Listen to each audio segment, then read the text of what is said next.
Reputasi LG kalau udah ngomongin urusan layar nggak usah dipertanyakan lagi dah. Gue pernah beli TV OLED LG yang 65 inci buat di kantor, buset kualitasnya juara banget. Dan sekarang giliran gue nyicip monitornya. Ternyata sama juaranya.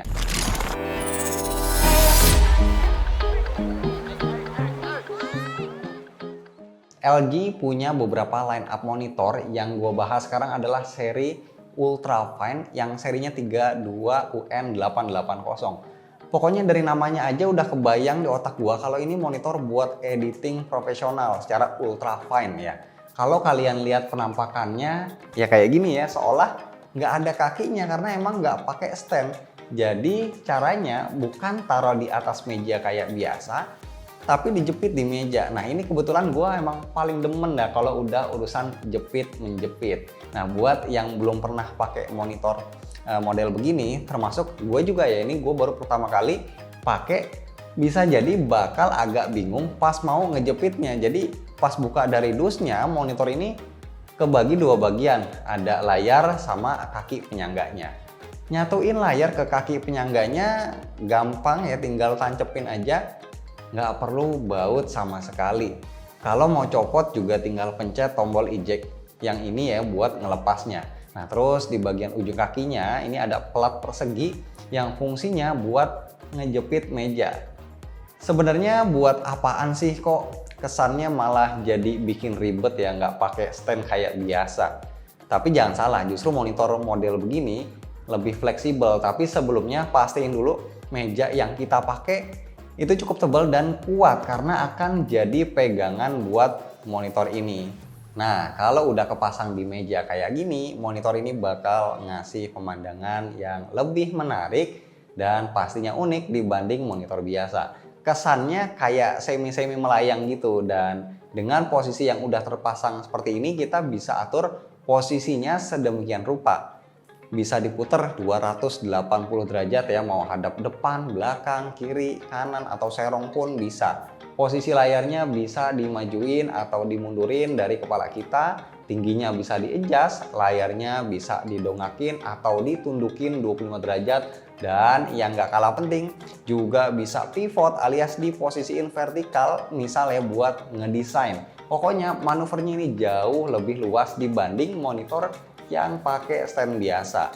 Nah terus soal desainnya, monitor ini nggak neko-neko, desain language-nya lebih kotak minimalis, material yang dipakai solid banget karena berat ya, terutama di bagian tiang kakinya yang bulat ini. Jadi ketika monitor ini dipasang di meja kerja akan langsung menimbulkan kesan mahal dan premium.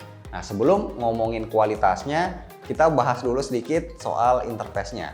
Ini juga hal yang gue suka karena posisi portnya itu ada di belakang, di tempat yang terbuka, nggak nyempil, jadi nggak akan nyusahin pas mau nyolok-nyolokin kabelnya. Enak kayak model TV biasa ya. Dan kabel yang terpasang bisa kita rapihin alias diumpetin di dalam tiang penyangga yang bulat ini biar nggak terlalu berserakan. Nah untuk interface atau I/O portnya disediain ada 2 HDMI, 1 DisplayPort, ada jack audio, 2 USB high speed, dan 1 USB-C. Oh ya, monitor ini juga udah ada built-in speaker stereo 2x5 watt, tapi kualitasnya sosok aja. Kalau volume maksimal itu rada sember kedengarannya.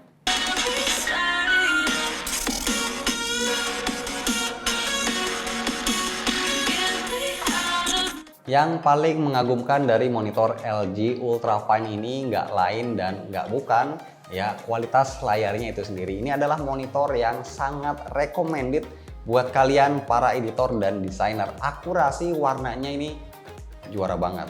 Kita tahu salah satu layar terbaik yang paling nyaman dipakai ngedit adalah layarnya Mac. Dan begitu gua tancepin ini monitor ke MacBook Pro 16 pakai kabel USB-C, gua terkesima karena warnanya mirip banget, persis sama dan pastinya adem di mata.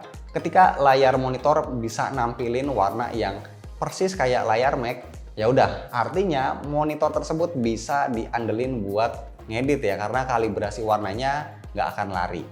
Kalau secara spek teknis, LG Ultrafine 32UN880 punya resolusi 4K 3840x2160 pixel, panel IPS, response time 5ms, kontras rasio 1000:1, refresh rate 60Hz, support AMD FreeSync, brightness 350 nits, support HDR10, color gamut DCI-P3 95%, dan lapisan anti glare. Tapi gua pribadi jadi nggak peduli lagi ya soal spek teknis tersebut, karena intinya sekali lagi monitor ini punya akurasi warna yang juara banget buat para editor maupun konten kreator. Tapi kalau kalian masih mau utak-atik lagi, menunya bisa diakses lewat tombol analog yang ada di bawah logo LG. Kalau dilihat dari menu picture mode, ada preset cinema buat nonton dan ada preset gamenya juga, yaitu FPS dan RTS. Yang artinya monitor ini juga sepertinya masih cocok dipakai buat ngegame. Tapi perlu dicatat, monitor ini belum support refresh rate tinggi. Secara memang masih jarang monitor 4K yang bisa 120Hz ke atas. At least masih nyaman dipakai buat main game offline single player ya, bukan game-game kompetitif buat esports. Dan kalau mau dipakai buat nonton konten-konten high res, dukungan HDR-nya ini juga bakal kepake banget.